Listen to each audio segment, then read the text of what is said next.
Imam Bonjol, Tuanku Pasaman, Tuanku Nan Renceh, Fakih Muhammad, Tuanku Tuanku Tambusai.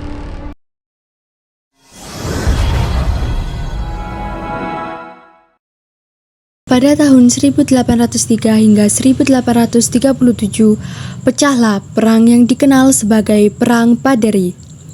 Perang ini berlangsung di wilayah Sumatera Barat antara kaum Paderi atau ulama melawan kolonial Belanda. Sebelum Belanda ikut campur dalam peperangan ini, kaum Paderi terlebih dahulu harus menghadapi perang dengan kaum adat.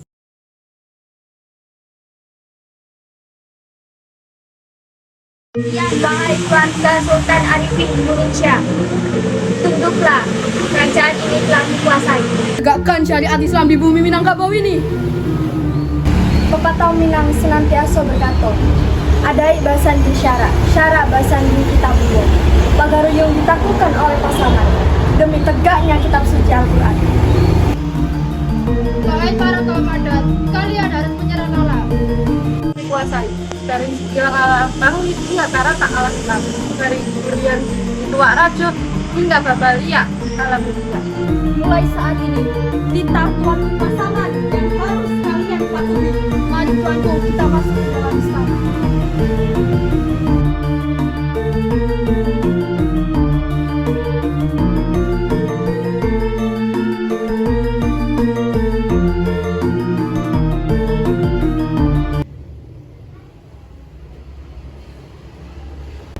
Tuanku Imam Bonjol, apakah kaum ada telah menyatakan tunduk? Tuanku, mereka telah menunggu kita di dalam. Para kaum adat mulai sekarang harus menegakkan ajaran Al-Quran. Tuanku Pasaman, runtuhnya kerajaan Pagaruyung ini menandakan bahwa kaum adat harus kembali ke ajaran Islam. Sultan Arifin telah kabur ke Muara Jambi dan ke anggota keluarganya masih ada di sini dan mereka menyatakan patuh kepada kita. Hanya manis di mulut saja rupanya. Para kaum adat telah berkhianat kepada kita semua, tuan-tuanku. Bagaimana bisa mereka menukar syariat Islam dengan meminta tolong kepada Belanda untuk menangkap kita? Kaum adat harus kita beri pelajaran. Ya benar, mari kita perangi saja mereka. Mari tuan-tuan, mari kita perang. Mari kita lakukan budak-budak kita mengejar mereka. Tuanku, aku akan berjaga di daerah Simawang dan Sulit Air. Aku akan pusatkan seranganku di wilayah Tanah Datar. Para kaum adat itu telah berani melanggar perintah Allah. Mereka masih saja suka dengan kemaksiatan, minum-minuman keras, berjudi, dan melakukan perbuatan yang Rupanya mereka merasa terganggu bila kebiasaan lamanya itu ditinggalkan. semua pasukan, mari kita maju, mari kita tegakkan syariat Islam di bumi Minang ini. Allahu Akbar! Allahu Akbar! Perang Paderi, serang!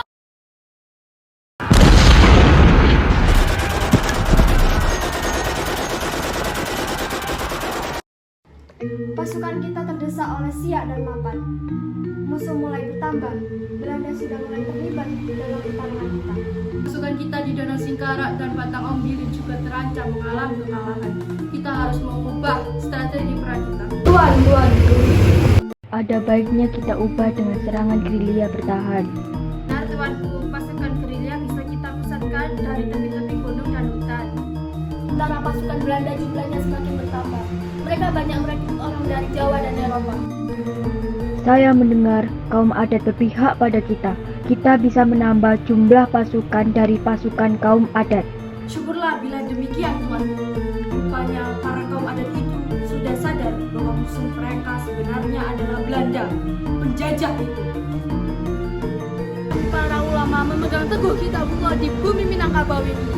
Haram hukumnya para penjajah itu mengusik tanah kami. Tuan-tuanku, perjuangan kita rupanya masih panjang. Kita tidak boleh menyerah. Perjuangan kita saat ini adalah untuk tegaknya syariat Islam.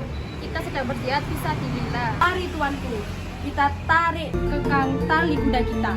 Nyawa di dunia ini hanya untuk perjuangan. Serang! Pun terus berkobar hingga 7 tahun lamanya. Pasukan Padri dan pasukan adat berperang melawan penjajahan Belanda di bumi Minangkabau.